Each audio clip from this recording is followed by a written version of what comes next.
Hello world, and welcome to the podcast for educators passionate about computing and digital making.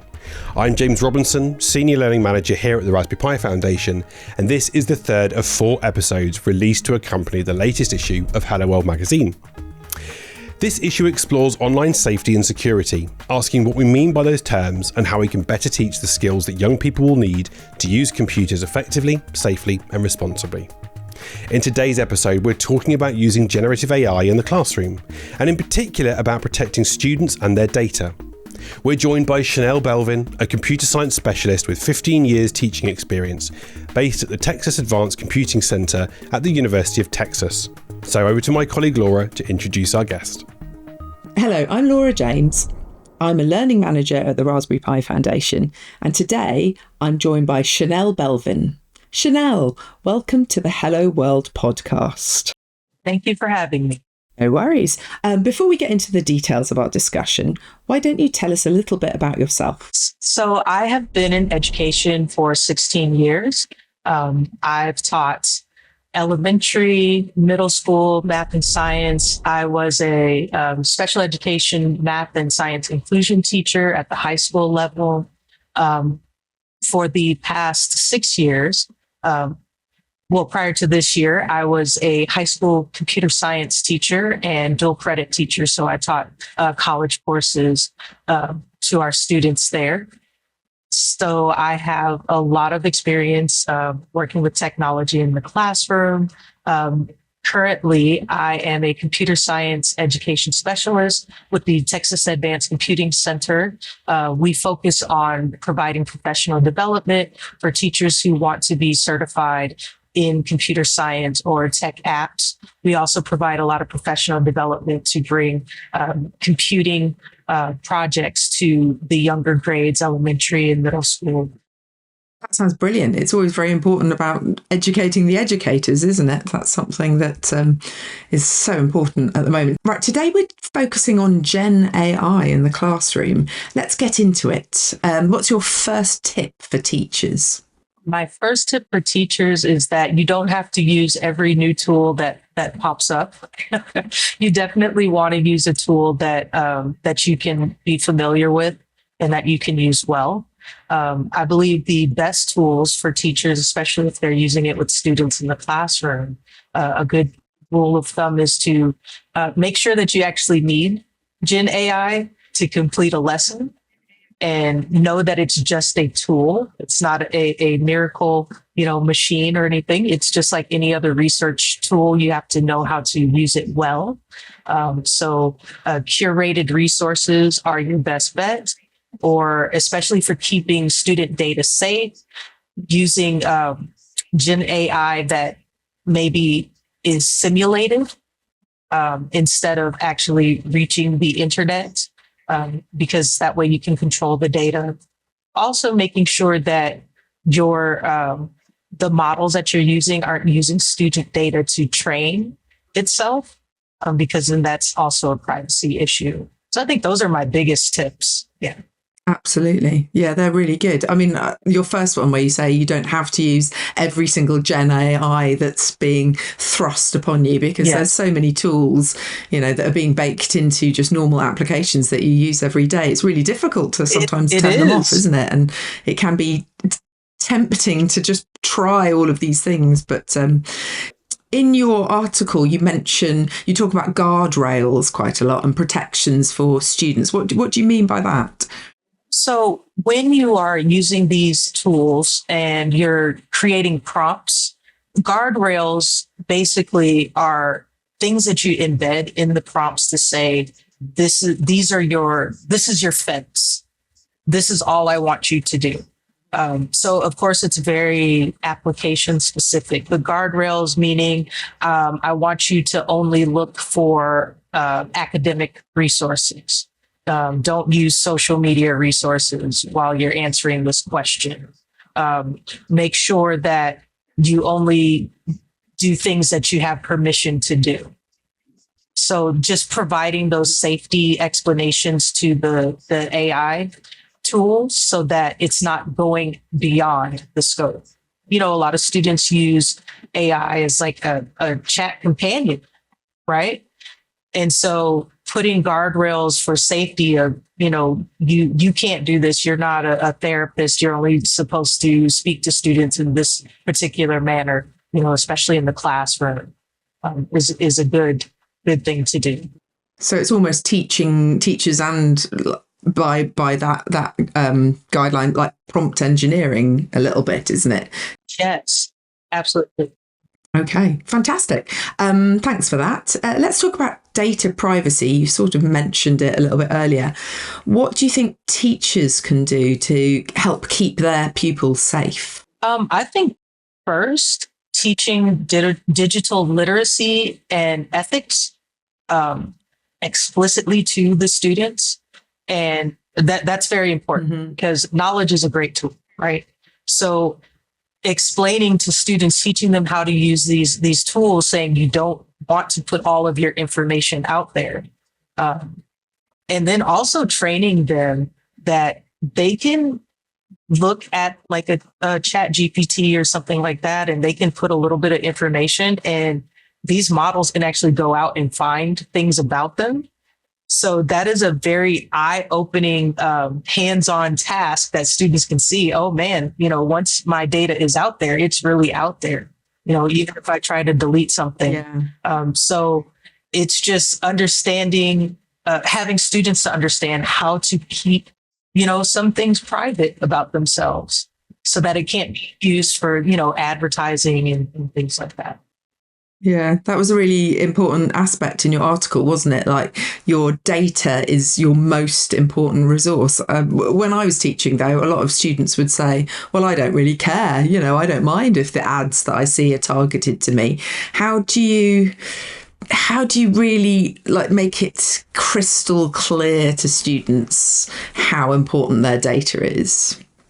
I think that's the challenge, isn't it? Because with social media, and you have, the students are constantly making videos of themselves, and they don't really understand the importance of data privacy, and that, once it's out there, your images could be used in a nefarious way, right? With the advances in Gen AI, your image could be used to say something that you don't even really represent.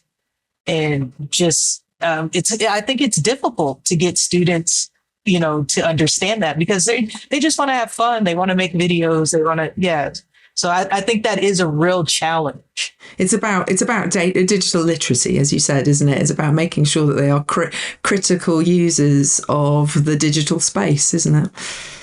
I think I was also thinking about the teachers also need to use these tools themselves, don't they? If they're going to use a Gen AI tool in the classroom, to actually read the terms and conditions and to use it themselves, just to make sure they understand the like you say, the parameters of the tool.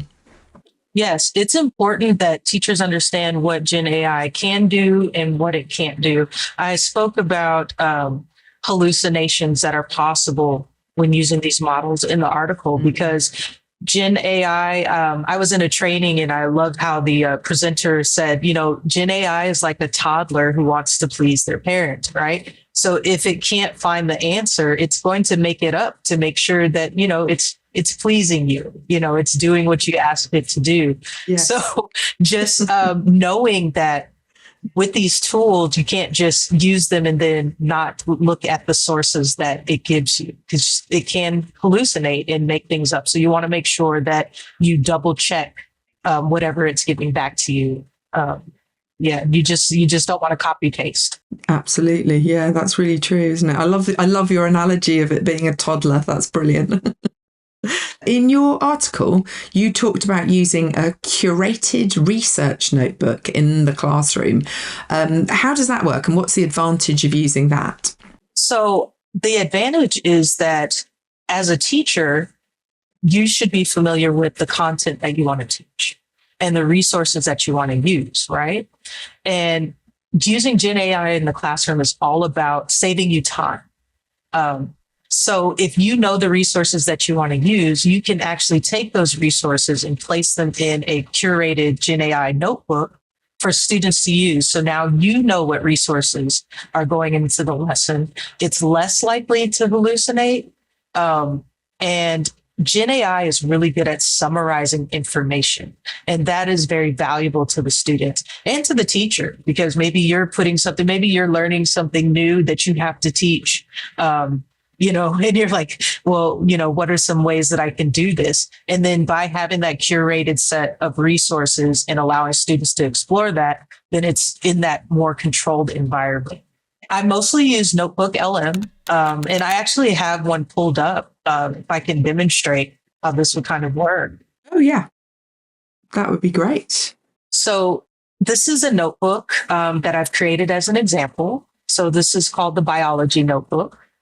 On the left-hand side, there's a button here that says add sources. So any sources that you have, maybe in PDF form or YouTube videos even, you can just add them here if you click. Here, I've added 3 sources. I have a YouTube video that talks about the difference between atoms and molecules. Another one that is what is an isotope. And then I have a biology excerpt. Now, this is an open textbook here, and it's a chapter from this textbook that talks about the chemical building blocks of life. So with these 3 resources, I was able to add them to this notebook, and it automatically just gives me this nice summary of what these materials are saying. So it tells you about, the atom and the protons and neutrons, and it's talking about the chemical bonds. So as you scroll down, you can see that there's some questions here that are already generated that students can automatically use. And so let's click on one of these. So this first question is, how do protons, neutrons, and electrons define an atom's property? So based on the resources that I've put into the notebook, it's going to read through those resources and then summarize that for me. So that's what you see here. Fantastic. And I can see there are links. There are links within the text.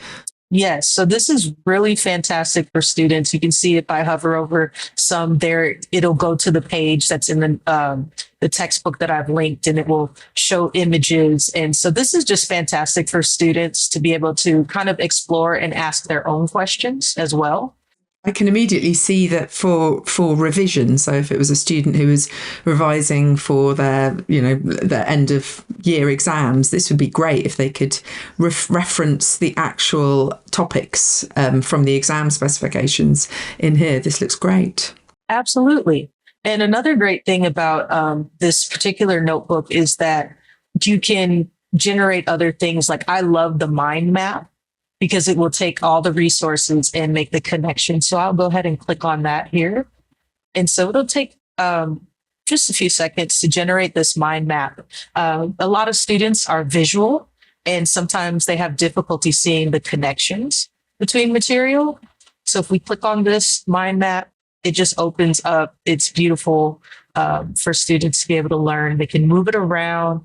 So here's our main topic, and then you can see how these topics just branch off, and they can kind of follow along with the information and how everything is related. So that's another great tool that's in here. I can see that visual learners would really like that. Do you have any kind of research on the impact of students using, a notebook like this over just traditional sources?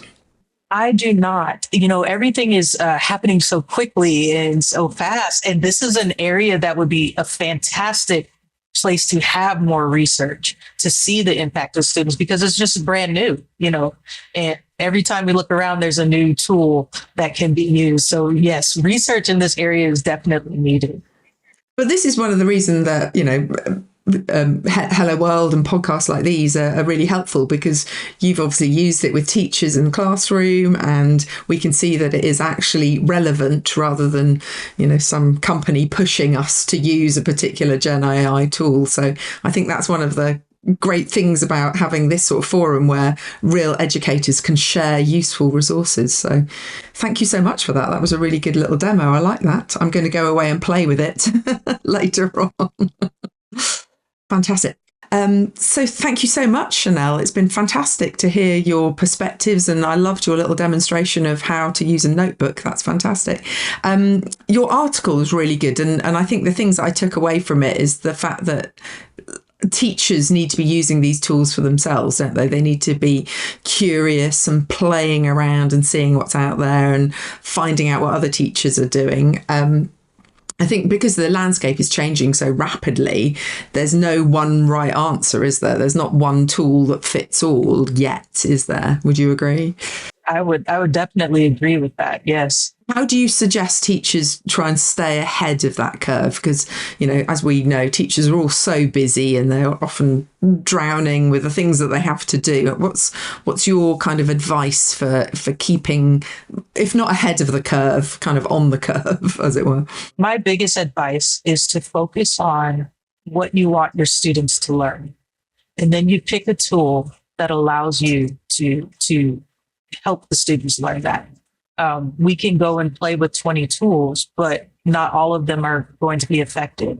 So you want to find that one tool that you know that you can use well, and you can train your students to use well, and keep the main goal forefront, which is students growing and learning the material.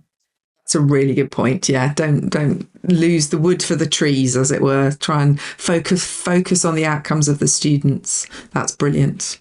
Thank you so much, Chanel, for sharing your wisdom and resources with us. It's been brilliant. Oh, thank you so much for having me. So that's it for today. I hope you found today's discussion useful and that it's given you some practical tips to use in your classroom. See you next time. Goodbye. Thank you, Laura. You can check out the full version of Chanel's article in the latest issue of our Hello World magazine, which is out now. And whilst you're at it, if you haven't already, head to helloworld.cc to subscribe, explore our back issues and listen to more episodes. What are you waiting for? The podcast will be back in a few weeks discussing youth online safety and wellbeing with Dr. Carla Badillo-Urquiola, a human-computer interaction researcher based at the University of Notre Dame in the US. So stay tuned.